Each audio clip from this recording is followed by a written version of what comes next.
Hello friends, good morning. स्वागत है आप सभी का अपने यूट्यूब चैनल यूनिक जीएस अड्डा पर। दोस्तों, आज का हमारा टॉपिक है वैदिक काल। आज हम वैदिक काल से संबंधित मोस्ट इम्पोर्टेंट क्वेश्चन देखेंगे जो आपकी आगामी परीक्षाओं जैसे आरओ, एआरओ, यूपीपीसीएस आदि के लिए अति महत्वपूर्ण होंगे। तो चलिए शुरू करते हैं। आज का पहला क्वेश्चन, आर्य शब्द इंगित करता है। तो दोस्तों, आर्य शब्द जिसका अर्थ है श्रेष्ठ वंश। अगला क्वेश्चन है, क्लासिकी संस्कृत में आर्य शब्द का अर्थ है। तो दोस्तों, क्लासिकी संस्कृत में आर्य शब्द का अर्थ एक उत्तम व्यक्ति है। अगला क्वेश्चन है, सबसे पुराना वेद है। तो दोस्तों, सबसे पुराना वेद ऋग्वेद को माना गया है।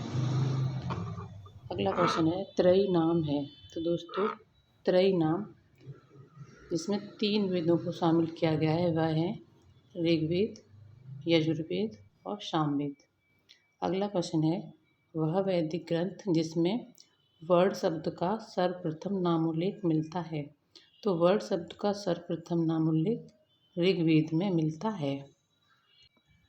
अगला क्वेश्चन है, वर्ण व्यवस्था से संबंधित पुरुष सूक्त मूलतः पाया जाता है। तो वर्ण व्यवस्था से संबंधित पुरुष सूक्त ऋग्वेद में मिलता है। अगला क्वेश्चन है, तो दोस्तों इसमें हम देखेंगे किसका संबंध किससे है। तो अथर्ववेद का संबंध औषधीय चिकित्सा आदि से संबंधित है। ऋग्वेद का संबंध ईश्वर की महिमा से संबंधित है। यजुर्वेद का संबंध बलिदान की विधियों से संबंधित है। सामवेद का संबंध संगीत विधा से संबंधित है। अगला क्वेश्चन है, यज्ञ संबंधी विधि विधानों का पता चलता है। तो यज्ञ संबंधी विधि विधानों का पता यजुर्वेद से चलता है। अगला क्वेश्चन है, यजुर्वेद, सामवेद, अथर्ववेद में से वह जिसका संकलन ऋग्वेद पर आधारित है। तो दोस्तों, सामवेद एक ऐसा वेद है जिसका संकलन ऋग्वेद के आधार पर हुआ है। अगला क्वेश्चन है, तक्षशिला, अतरंगी खेड़ा, कौशाम्बी, हस्तिनापुर में से वह स्थल जिसकी खुदाई से लौह धातु के प्रचलन के प्राचीनतम प्रमाण मिले हैं। तो दोस्तों, इन चारों स्थलों में से अतरंगी खेड़ा ऐसा स्थल है जहाँ से लौह धातु के प्रचलन के प्राचीनतम प्रमाण मिले हैं। अगला क्वेश्चन है, उपनिषदों का मुख्य विषय है। तो दोस्तों, उपनिषदों का मुख्य विषय दर्शन है। अगला क्वेश्चन है, ऋग्वेद, परवर्ती संहिताएं, ब्राह्मण तथा उपनिषद में से वह वैदिक साहित्य जिसमें मोक्ष की चर्चा मिलती है। तो दोस्तों, उपनिषद ऐसे साहित्य हैं जिसमें से हमें मोक्ष की चर्चा मिलती है।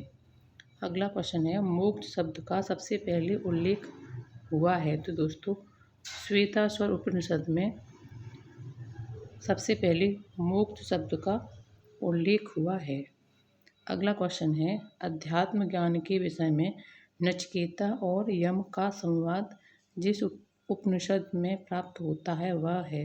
तो दोस्तों, यम और नचिकेता का जो संवाद हुआ है वो कठोपनिषद में मिलता है। अगला क्वेश्चन है, उपनिषद काल के राजा अश्वपति शासक थे। तो उपनिषद काल के राजा अश्वपति केकय के शासक थे। अगला क्वेश्चन है, वैदिक साहित्य का सही क्रम है। तो दोस्तों, इसमें कुछ संहिताएं दे रखी हैं, उनका हम क्रम देखेंगे। तो सबसे पहले वैदिक संहिताएं आएंगी, उसके बाद ब्राह्मण आएंगे, फिर आर्यक आएंगे, फिर उपनिषद। अगला क्वेश्चन है, आरंभिक वैदिक साहित्य में सर्वाधिक वर्णित नदी है। तो दोस्तों, आरंभिक वैदिक साहित्य में सिंधु नदी का वर्णन सबसे अधिक बार होता है। अगला क्वेश्चन है, वैदिक नदी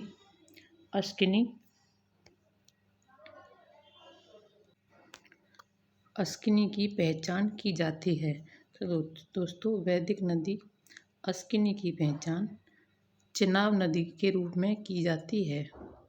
अगला क्वेश्चन है, ऋग्वेद में जिन नदियों का उल्लेख अफगानिस्तान में अफगानिस्तान के आर्यों के संबंध का सूचक है वह नदी है। तो दोस्तों कुम्भरा और कुम्भरू ऐसी नदियाँ हैं जो वर्तमान में अफगानिस्तान में पाई जाती हैं। अगला क्वेश्चन है भारतीय संस्कृति के अंतर्गत ऋत का अर्थ है। तो दोस्तों भारतीय संस्कृति के अंतर्गत ऋत का अर्थ प्राकृतिक नियम से लिया जाता है। अगला क्वेश्चन है वैदिक देवताओं में उनका पुरोहित माना जाता था। तो दोस्तों वैदिक देवताओं में उनका पुरोहित बृहस्पति को माना जाता था। अगला क्वेश्चन है लोपामुद्रा, गार्गी, लीलावती तथा सावित्री में से वह ब्रह्मवादिनी जिसने कुछ वेद मंत्रों की रचना की। तो वे थी लोपामुद्रा जिन्होंने वेद मंत्रों की रचना की। अगला क्वेश्चन है ऋग्वैदिक काल में निष्क शब्द का प्रयोग एक स्वर्ण आभूषण के लिए होता था, किंतु परवर्ती काल में उसका उपयोग हुआ। तो दोस्तों ऋग्वैदिक काल में निष्क का प्रयोग एक स्वर्ण आभूषण के लिए होता था, लेकिन परवर्ती काल में उस निष्क का प्रयोग सिक्के के रूप में होने लगा। अगला क्वेश्चन है ऋग्वैदिक काल में निष्क आभूषण था। तो दोस्तों ऋग्वैदिक काल में निष्क आभूषण एक गले का आभूषण था। अगला क्वेश्चन है प्राचीन भारत में निशाका जाने जाते थे। तो दोस्तों निशाका स्वर्ण आभूषणों को कहा जाता था। अगला क्वेश्चन है 14वीं सदी ईसा पूर्व का बोगस कोई अभिलेख महत्वपूर्ण है क्योंकि। तो दोस्तों बोगस कोई अभिलेख महत्वपूर्ण है क्योंकि इससे हमें वैदिक देवताओं एवं देवियों का नाम उल्लेख मिलता है। अगला क्वेश्चन है 800 से 600 ईसा पूर्व का काल जुड़ा है। तो दोस्तों 800 से 600 ईसा पूर्व का काल ब्राह्मण युग से जुड़ा है। अगला क्वेश्चन है गायत्री मंत्र के नाम से प्रसिद्ध मंत्र सर्वप्रथम मिलता है। तो दोस्तों गायत्री मंत्र का सबसे पहले वर्ण हमें ऋग्वेद में मिलता है। अगला क्वेश्चन है गायत्री मंत्र की रचना की थी। तो दोस्तों गायत्री मंत्र की रचना विश्वामित्र ने की थी। अगला क्वेश्चन है सर्ग, प्रतिसर्ग, वंश, मन्वंतर और वंशानुचरित्र संकेतक हैं। दोस्तों यह पुराणों से संबंधित हैं। अगला क्वेश्चन है पुराणों की संख्या है। तो दोस्तों पुराणों की संख्या 18 है और सबसे प्राचीन पुराण मत्स्य पुराण को माना गया है। अगला क्वेश्चन है श्रीमद् भागवत गीता मौलिक रूप में लिखी गई थी। तो दोस्तों भगवत गीता संस्कृत में लिखी गई थी। अगला क्वेश्चन है महाभारत मूलतः जानी जाती है। तो दोस्तों महाभारत को जय संहिता के नाम से भी जाना जाता है। अगला क्वेश्चन है सतसहस्त्री संहिता उपनाम से प्रसिद्ध ग्रंथ है। तो सतसहस्त्री संहिता नाम से प्रसिद्ध ग्रंथ महाभारत है। अगला क्वेश्चन है हिंदू पौराणिक कथा के अनुसार समुद्र मंथन हेतु जिस सर्प ने रस्सी के रूप में स्वयं को प्रस्तुत किया वह है। तो दोस्तों समुद्र मंथन हेतु जिस सर्प ने रस्सी के रूप में स्वयं को प्रस्तुत किया उनका नाम वासुकी है।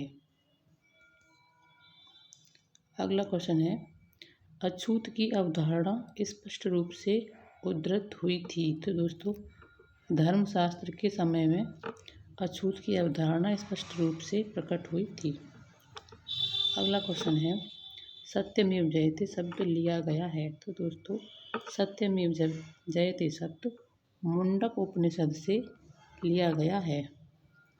अगला क्वेश्चन है तमसो मां ज्योतिर्गमय कथन मूलतः लिया गया है। तो दोस्तों तमसो मां ज्योतिर्गमय कथन मूल रूप से उपनिषदों उसमें भी बृहदारण्यक उपनिषद से लिया गया है। अगला क्वेश्चन है वह उपनिषद जिसका शाब्दिक अर्थ सफ़ेद घोड़ा है। तो दोस्तों श्वेताश्वर उपनिषद का नाम सफ़ेद घोड़ा है। अगला क्वेश्चन है, सत्यकाम जाबाल की कथा जो अनब्याही माँ होने के लांछन को चुनौती देती है उल्लिखित है। तो दोस्तों छांदोग्य उपनिषद में सत्यकाम जाबाल की कथा उल्लिखित है। अगला क्वेश्चन है, ऋग्वेद की मूल लिपि थी। तो दोस्तों ऋग्वेद की मूल लिपि ब्राह्मी लिपि है। अगला क्वेश्चन है, वैदिक कर्मकांड में होता का संबंध है। तो दोस्तों वैदिक कर्मकांड में होता का संबंध ऋग्वेद से है। अगला क्वेश्चन है, अवेस्ता और ऋग्वेद में समानता है। तो दोस्तों अवेस्ता संबंधित है ईरान से। अगला क्वेश्चन है, वैदिक काल में अगन्या माना गया है। तो दोस्तों वैदिक काल में अगन्या गाय को कहा गया है। अगला क्वेश्चन है, वैदिक कालीन प्रशासन में भाग 2 कौन अधिकारी था। तो दोस्तों राजस्व कर जमा करने वाले अधिकारी को भाग 2 कहा गया है। तो दोस्तों आज का वीडियो यहीं समाप्त करते हैं। अगर वीडियो अच्छा लगा हो तो चैनल को सब्सक्राइब करें और वीडियो को शेयर करें। धन्यवाद।